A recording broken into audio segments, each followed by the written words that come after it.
Shannon Johnson? I'm well, man. How are you? I am well. You work for Applebee. I do. You're what? Chef? What's your title? I'm vice president of culinary for Applebee's. And this is your second tour of duty at Applebee's, right? It's my second tour of duty. That's right. When were you there? A long time? I started in 2003 and left in 2012, and now I'm back in action.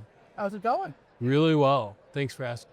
You've been doing a lot of things at Applebee's. What are some new menu items you've been rolling out lately? My team has been busy. They're a hardworking team. I'm proud of them, and we've been at work creating both new capabilities as well as new innovations. Most recently, with the Big Easy campaign and promotion that we did, we had a pasta that kind of took off for us. It was Bourbon Street chicken and andouille sausage penne. Really harkens back to Creole flavors of New Orleans, mated with pasta for a really fun dish and really good value for our guests, which is important right now. But it also plays into Applebee's heritage of the Bourbon Street steak. That's exactly right. Which has a song now about it. Exactly. What a boon for us, right? Right. Yes, in case the audience doesn't know, it's a song called Fancy Like that took off. Right. And in fact, you guys brought back the Oreo shake for that song. That's exactly right. Yeah. You got to strike while the iron's hot. Absolutely. And yeah, it's important to do that, especially these days as so much it relies on what happens out there in social media. Absolutely. So that's a huge one for you. And so that Bourbon Street penne chicken, you call it? Chicken penne? It's a chicken penne that has andouille sausage. It's got peppers and onions as well, the kind of New Orleans trilogy. Really, really delicious. And it's still on the menu? Yes. It started as a campaign feature, and it's going to stay on the permanent menu. We're super excited about it. Well, how do you manage that? Like, did it have to replace something? Because, nobody wants a huge menu. It will eventually, but we want to work out exactly what that is and be really careful as we engineer the menu going forward. Makes sense. You don't want to take an axe to a menu item that everybody likes. Yeah, I get a lot of hate mail when I take people's favorite menu items away. I bet that happens a lot. Sure. You mentioned new capabilities. Can you talk about that? Yeah, so last year we explored hand-breaded and launched hand-breaded chicken sandwiches. And we're super excited about being able to bread items in the back of the house and add authentic flavors and textures to something that we've sold for a really long time. And it's been very popular. Our guests have gravitated towards it. And I think we gotten some really good street cred from it. So has it affected sales? Absolutely, it has. The chicken category's taken off, and our guests, more importantly, are responding to having some new innovation in chicken sandwiches, but also having those great flavors and textures. And the size of the chicken breast got larger too, which is always a good thing, especially when you're trying to convey value.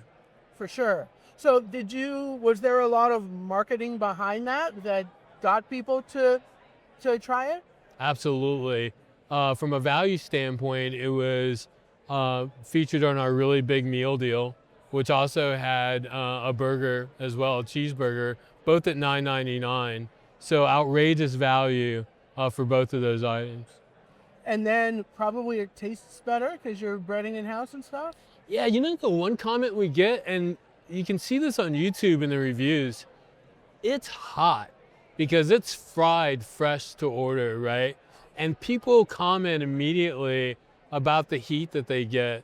And, when you have a hot meal and you sit down at a table, that's something you don't always get in other forms of restaurant dining, right? That's true. And so that is a new capability, as you said, the hand breading. Yeah. So what more are you going to do with that? We'll do quite a bit. We start broadly with what can we bread and start with everything that we can bread. And then we narrow down to what our guest base will really like and enjoy and that will make their friends and family happy. And have you rolled out anything new yet? Not yet, but we're on the cusp. And you're not going to tell us what it is yet, are you? I can't. I wish I could. I wish I could. But when you see it, it'll be like, I saw that guy talk about that.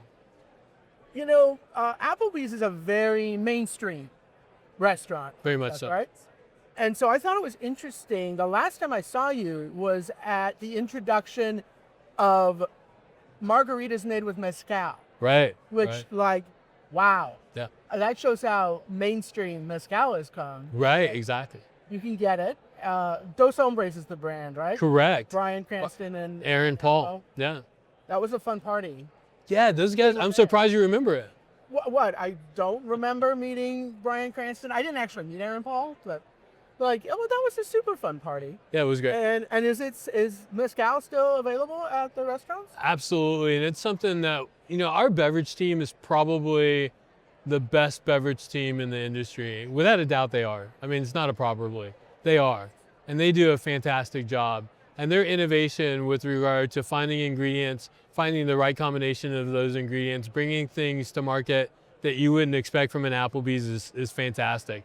And it's been a boon to us as well. So apart from the mezcal margarita, what are some other new items, new beverage items that have been working well for you? We will always have new flavors of Dollarita. Dollarita is kind of the drink and promotion that brought beverage to the dance, right, from a visibility standpoint. And that's something that team will always continue to innovate around for sure. And how often is there a new Dollarita every month or most months? How often does It's kind of like what my wife says about washing the dishes, whenever we feel like it. Oh, that's right? great. Yeah, because I report on that, obviously, and sometimes there's a Dollarita at the beginning of the month and sometimes not. Right, exactly. Yeah. Just kind of depends. Yeah, sometimes the dishes are in the sink and sometimes Sometimes they get done. right. How about other new menu items that you're excited about? Oh man, there's so much we're gonna explore with our 2 for $25 menu. Right now, we just launched new 2 for $25 items. We're gonna continue to explore that. Again, leaning into value and leaning into sizzling. Sizzling's so important for the brand. We just launched a new sizzling apple pie with caramel sauce. One of the chefs for the brand did an amazing job innovating that. You'll see other sizzling desserts. You'll see other sizzling items that will really help to bring those favorites to the forefront in a way that it's hot and fresh because you can see it, right? Was that your first sizzling dessert? No, we've done a lot in the past. Yeah, you guys have done It was our first sizzling apple dessert. And people for years have been like, why don't you have an apple dessert? Well, now, rest assured, we have one and it's really, really popular.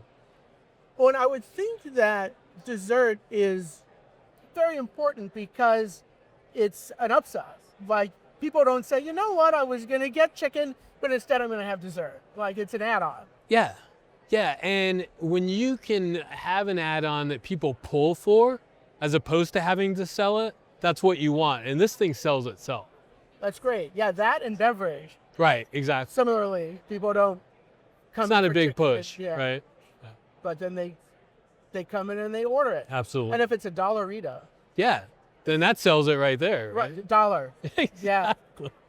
How do you guys make money on a Dollarita? Or does it bring customers in the door and then you make money because you grow? I think it's a combination. It's not something that we lose money on, for sure, but it is meant to drive people in the door and enjoy some of our other items, for sure. Makes sense. Yeah.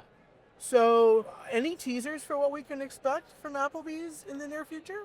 A lot more innovation, a lot more focus on the quality of ingredients and the quality of execution, and more capabilities like hand breaded. Anybody can go buy ingredients and stack them on the plate, but what you can do with it from a skill and craft standpoint is just as important, and that's where we're focused on.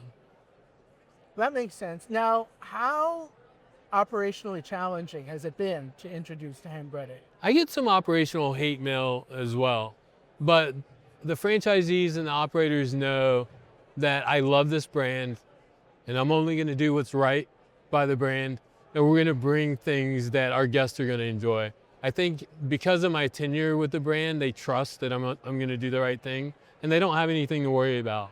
And obviously, we work really closely with our franchisees. We work really closely with our team members out in the field, and we're going to do what they're capable of doing, what the guests want, and what we can sell to make the brand as healthy as it can be.